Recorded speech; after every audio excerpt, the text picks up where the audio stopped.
Dear students, आज की video में हम स्टडी करेंगे एक्वा रेजिया। इसे हिंदी में कहते हैं अम्लराज। हम जानते हैं प्लेटिनम, गोल्ड, इरिडियम ये कुछ ऐसी नोबल मेटल हैं जो नाइट्रिक एसिड से रिएक्शन नहीं करती हैं, लेकिन एक्वा रेजिया में, अम्लराज में ये सॉल्युबल हो जाती हैं, उनमें ये विलय हो जाती हैं। ठीक है, तो देखिए अब बात ये आती है कि एक्वा रेजिया ये होता क्या है। तो देखिए हम यहाँ पर लेते हैं HNO3, ये कंसंट्रेटेड है, इसका हम लेते हैं 1 पार्ट, और प्लस हम लेते हैं HCl, ये भी कंसंट्रेट होता है, इसके लेते हैं हम 3 पार्ट। ठीक, इसके मिक्सचर को हम लोग बोलते हैं aqua regia. Aqua regia, aqua regia. ठीक है, एक बार फिर से देखिए, 1 part concentrated HNO3, 3 part concentrated HCl, इसके मिक्सचर को हम लोग बोलते हैं एक्वा रेजिया। 1 भाग सांद्र नाइट्रिक अम्ल और 3 भाग सांद्र HCl के मिश्रण को हम लोग बोलते हैं अम्लराज। ये देखिए अम्लराज। अब ये जो एक्वा रेजिया है, आखिर इसमें ये जो नोबल मेटल है प्लेटिनम, गोल्ड, इरिडियम, ये सोल्यूबल क्यों हो जाती है, ये इस अम्लराज में विलय क्यों हो जाती हैं। तो चलिए इसकी शुरुआत करते हैं हम लोग। वास्तव में ये होता है कि देखिए हम यहाँ पर लेते हैं नाइट्रिक एसिड, तो उसको हम कैसे लिखेंगे, इसके 1 पार्ट को लिखना है हमको। हमने लिखा HNO3, ये कंसंट्रेटेड इस तरह से, और 3 पार्ट लेना है हमको यहाँ पर कंसंट्रेटेड HCl का। तो मैंने यहाँ पर +3 और यहाँ पर लिख दिया मैंने HCl और यहाँ लिख दिया मैंने कंसंट्रेट। तो डियर देखिए इस रिएक्शन को, जिसमें कंसंट्रेटेड HNO3 1 पार्ट ले लिया मैंने और कंसंट्रेटेड HCl मैंने 3 पार्ट ले लिया। अब देखिए यहाँ पर होता क्या है, आपको पता होगा कि यहाँ पर ये जो हाइड्रोजन है, ये 3 हाइड्रोजन यहाँ पर है, 1 हाइड्रोजन यहाँ है। आपको पता है जितने हाइड्रोजन होते हैं उसके हाफ वाटर मॉलिक्यूल आपको निकालना है। ठीक है, तो आप यहाँ से 2H2O आप निकाल दो। तो आपने क्या किया, ये देखिए आपने 2H2O आपने यहाँ से निकाल दिया। अब देखिए ऑक्सीजन कितने थे डियर, यहाँ पर ऑक्सीजन कितने थे, 3 थे, जिसमें से 2 निकल गए। चलो मैं इसको ऐसे लिख देता हूँ, ये देखिए HNO और ये O2।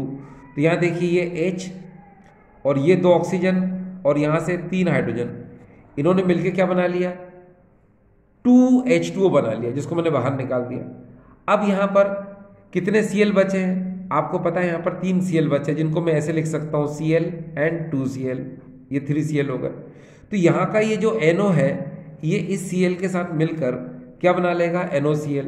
तो मैंने यहाँ पर लिख दिया NOCl, ये प्लस लगा दिया।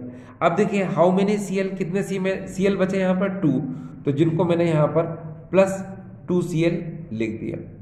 तो इस तरह से ये रिएक्शन आपके सामने हो गई। ठीक है, ये रिएक्शन आपको समझ में आ गई होगी कि रिएक्शन किस तरह से मैंने की, ये आपको इस तरह से मैंने समझाने की कोशिश की।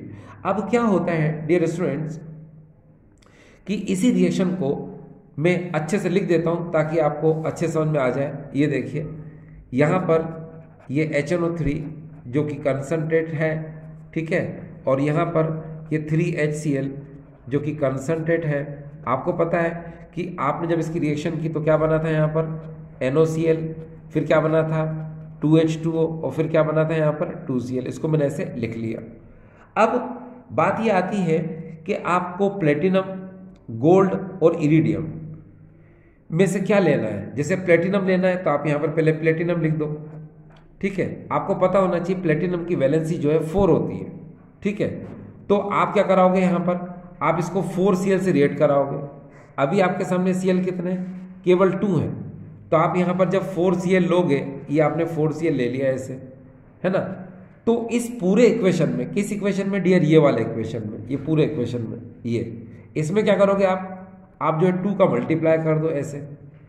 तो 2 का जब मल्टीप्लाई करोगे तो यहाँ 2 2 जा ये 4Cl हो जाएंगे। ठीक है, हो गए बस। अब इसकी रिएक्शन कर दो, रिएक्शन करने पर क्या होगा, ये PtCl4 बना लेगा। ये PtCl4 यानी कि आपको पता है टेट्राक्लोरो प्लेटिनम बन चुका है, या प्लेटिनम टेट्राक्लोराइड बन चुका है, या प्लेटिनम क्लोराइड भी बोल सकते हैं। ये सॉल्युबल कॉम्प्लेक्स है, विलय संकुल है। इसी की वजह से प्लेटिनम मेटल क्या हो जाती है, उसमें विलय हो जाती है। अब विलय किसकी वजह से होती है, इस नेसेंट क्लोरीन की वजह से, इसको हम लोग बोलते हैं नेसेंट Cl। इसकी वजह से ये प्लेटिनम मेटल क्या हो जाती है, इसमें सॉल्युबल हो जाती है। अब इस रिएक्शन को क्या करना है, आपको बैलेंस करना है। अब बैलेंस करने के लिए देखिए आगे 2 लिखा हुआ है, तो आप क्या करेंगे, यहाँ पर आप 2 से मल्टीप्लाई करो इसको, तो क्या हो जाएगा डियर, देखिए 2HNO3 ये कंसंट्रेट। अब 2 का मल्टीप्लाई करो इसके साथ, तो क्या हो जाएगा 6HCl जो कि ये कंसंट्रेट है। फिर 2 का मल्टीप्लाई करो, इसमें एरो लगा दिया, ये हो जाएगा 2NOCl। फिर 2 का मल्टीप्लाई करो इसमें, 2 2 जा 4 हो जाएंगे, तो ये 4H2 हो जाएगा। फिर 2 का मल्टीप्लाई करो इस Cl में, तो यहाँ हो जाएगा ये 4Cl। अब नीचे वाली रिएक्शन तो पहले से बैलेंस थी, ठीक है, ये आपने 2 का मल्टीप्लाई पूरे में कर दिया तो आपको ये इक्वेशन मिल जाएगी, मिल गई। अब इस इक्वेशन को ऐसे कैसे लिख लो, ये देखो Pt प्लस 4Cl एरो लगा दो और PtCl4 ऐसे लिख दिया। आपको पता है ये राइट हैंड साइड और लेफ्ट हैंड साइड पर जो सिमिलर चीज़ें होती हैं उनको हम डिस्कार्डेड कर देते हैं, काट देते हैं। तो यहाँ पर ये 4Cl से ये 4Cl क्या हो जाएगा, कैंसिल हो जाएगा। अब इस पूरी रिएक्शन को आपको क्या करना है, ऐड करना है, यानी कि जोड़ना है। तो जोड़ दो, चलो देखो इसको मैं जोड़ देता हूँ यहाँ पर, तो ये हो जाएगा यहाँ पर देखिए 2HNO3 ऐसे आप कंसंट्रेट कर लो और ब्रैकेट लगा लो ऐसे, ठीक है। फिर आप यहाँ पर 6HCl इसको भी कंसंट्रेट लिख लो, और इस तरफ Pt भी है ना, तो इस तरफ आप चाहो तो आगे Pt लगाओ या पीछे लगाओ, एक ही बात है, Pt आपने कर दिया। फिर एरो लगा दो, ठीक है। अब एरो की इस तरफ जितने भी चीज़ें हैं इन सबको एक साथ लिख लो, जैसे मैंने लिख रहा हूँ यहाँ पर 2NOCl, ये देखिए, फिर मैंने 4H2 लिखा, फिर लास्ट में अब क्या बचा है PtCl4, तो मैंने यहाँ पर क्या कर दिया डियर, इसको ये PtCl4 मैंने कर दिया। तो आपको ये रिएक्शन समझ में आई होगी, आपने देखा होगा ये रिएक्शन काफ़ी इजी है, मतलब आपको प्रॉब्लम नहीं आ सकती है। लेकिन चिंता नहीं करो, मैं आपको इस रिएक्शन को एक बार और समझाऊंगा, और अब हम समझेंगे गोल्ड के साथ इस रिएक्शन को समझने की कोशिश करेंगे, ठीक है। मतलब सेम रिएक्शन को अब हम गोल्ड के साथ करेंगे। चलिए शुरुआत करते हैं गोल्ड के साथ। तो डियर ये तो आपको पता है, देखिए कि अम्लराज यानी कि एक्वारेजिया क्या होता है, मैंने आपको कहा था कि 1 पार्ट जो है इसमें HNO3 होता है जो कि कंसंट्रेट होता है, ये देखिए, और 3 पार्ट जो है HCl होता है कंसंट्रेट, है ना, ये देखिए मैंने 3 लिख दिया, ये 3 पार्ट कंसंट्रेट HCl लिख दिया। इसकी रिएक्शन कराने पर आपको पता है 3H और 1H यानी क्या हो जाएगा डियर, 2H2 बाहर निकल जाएगा। फिर आपको पता है कि इसके अंदर Cl कितने डियर, 3 है, और यहाँ पर 2H2 की वजह से 2 ऑक्सीजन निकल गए थे, यहाँ NO बचा, ये NO एक Cl के साथ मिलकर NOCl बनाएगा, और फिर यहाँ पर 2 नेसेंट Cl यानी कि नवजात Cl का फॉर्मेशन हो जाएगा। इसको हम लोग बोलते हैं नेसेंट Cl, नवजात क्लोरीन, या इसको हम लोग बोलते हैं क्या, नेसेंट क्लोरीन या नवजात क्लोरीन। और इसी की वजह से ही क्या होता है, गोल्ड यानी Au, platinum Pt, iridium IR उसमें क्या हो जाता है, सॉल्युबल हो जाता है। अब आपको पता है कि अब हम गोल्ड की बात कर रहे हैं, ये देखिए गोल्ड है, और इसकी वैलेंसी जो होती है डियर 3 होती है, यानी आपको यहाँ पर क्या चाहिए, 3Cl चाहिए। तो आप क्या करोगे, लेकिन यहाँ तो 2Cl है, और अगर आपको यहाँ पर 3Cl चाहिए तो मालूम आप क्या करेंगे, क्रॉस मल्टीप्लाई कर दिया करो। क्रॉस मल्टीप्लाई का मतलब होता है 3 का मल्टीप्लाई ऊपर कर दो इस पूरे इक्वेशन में, ये देखिए, ठीक है, और 2 का मल्टीप्लाई हम इस पूरे इक्वेशन में नीचे कर देंगे, ठीक है। तो क्या होगा, वो इक्वेशन क्या हो जाएगी, बैलेंस हो जाएगी। एक बार फिर से देखिए, मैं आपको यहाँ पर समझाने की कोशिश करूँ कैसे, कि यहाँ पर 2Cl है, मगर हमको यहाँ कितने चाहिए, 3Cl चाहिए। तो परेशान मत हो, 3 का मल्टीप्लाई ऊपर कर दो, और ये जो 2 है 2 का मल्टीप्लाई नीचे कर दो, तो अपने आप इक्वेशन क्या हो जाएगी, बैलेंस हो जाएगी, ठीक है, क्या हो जाएगी, बैलेंस। चलो पहले इसको तो कर लें अपन, Au 3Cl रिएक्ट कराएंगे तो आप यहाँ क्या बनेगा, AuCl3 बनेगा, ठीक है। अब जो आपने मल्टीप्लाई किया है यहाँ पर इसको कर लो और इधर भी मल्टीप्लाई कर लो, तो अपने आप आपको समझ में आ जाएगा कि ये इक्वेशन क्या हो चुकी है, बैलेंस हो चुकी है। देख कैसे, देखो 3 का मल्टीप्लाई करो इसमें, तो 3HNO3 ये कंसंट्रेट, ठीक है। फिर इसमें 3 3 जा 9, तो यहाँ आ जाएगा 9HCl कंसंट्रेट, ठीक। फिर एरो 3 का 2 से मल्टीप्लाई करो तो यहाँ हो जाएगा 6, ये हो जाएगा 6H2। फिर 3 का मल्टीप्लाई करो इसमें तो ये हो जाएगा 3NOCl, ठीक है। फिर 3 का 2 में मल्टीप्लाई करो तो यहाँ हो जाएगा डियर प्लस, ये देखिए प्लस 6Cl, ये इस तरह से। परेशान मत हो, मैंने क्या किया, ये जो 3 है इसका मल्टीप्लाई कर दिया इसमें, तो यहाँ हो जाएगा 3HNO3, 3 3 जा 9HCl, फिर 6H2O, फिर हो जाएगा 3NOCl और 3 2 जा 6Cl। ये देखिए मैंने इस तरह से मल्टीप्लाई करके इस इक्वेशन को कर दिया। अब आपको 2 का मल्टीप्लाई भी इस इक्वेशन में करना है, तो चलो करो। तो यहाँ क्या हो जाएगा डियर, देखिए 2AU हो जाएगा और 2 3 जा 6, तो यहाँ पर हो जाएगा 6Cl, ये आपने ऐसे कर दिया, ठीक है।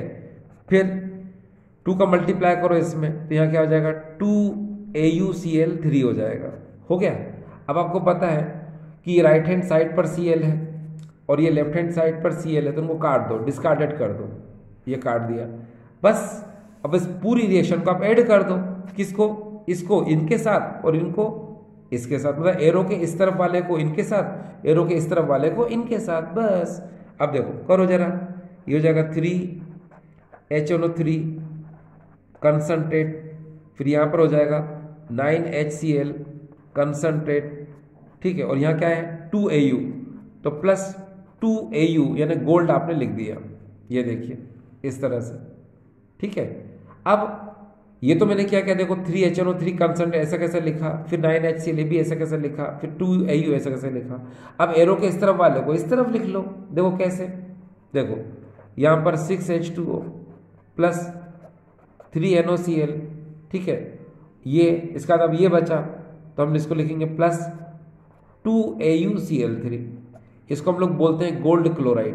क्या बोलते हैं डियर इसको, गोल्ड क्लोराइड। और ये क्या होता है, सॉल्युबल कॉम्प्लेक्स होता है। क्या बोलते हैं इसको हम यहाँ पर, सॉल्युबल कॉम्प्लेक्स, सॉल्युबल कॉम्प्लेक्स यानी कि विलय संकुल, ये विलय संकुल। अब डियर एक बात है जिसको कि मैं आपसे कह दूं, सुनिए। वास्तव में क्या होता है कि मैंने आपसे कहा कि ये जो प्लेटिनम, गोल्ड एंड इरिडियम, ये 3 ऐसी नोबल मेटल हैं जो HNO3 नाइट्रिक एसिड से रिएक्शन नहीं करती है, लेकिन अगर हम इसके अंदर कंसंट्रेट HCl मिला दें और ये भी, इसको भी अगर हम कंसंट्रेट कर दें, तो ये दोनों मिलकर क्या बना लेते हैं, एक्वा रेजिया बना लेते हैं, एक्वा रेजिया। इसको हम लोग कहते हैं अम्लराज, ठीक है। और अम्लराज जब होता है, ठीक है, तो इसमें नेसेंट क्लोरीन बनता है, यानी कि Cl बनता है, इसको हम लोग नेसेंट क्लोरीन बोलते हैं, यानी कि 2Cl बनेगा। और इस नेसेंट क्लोरीन में ही ये जो मेटल है ये भी सॉल्युबल हो जाएगी, ये भी मेटल सॉल्युबल हो जाएगी, और ये मेटल भी क्या हो जाएगी डियर, सॉल्युबल हो जाएगी, ठीक।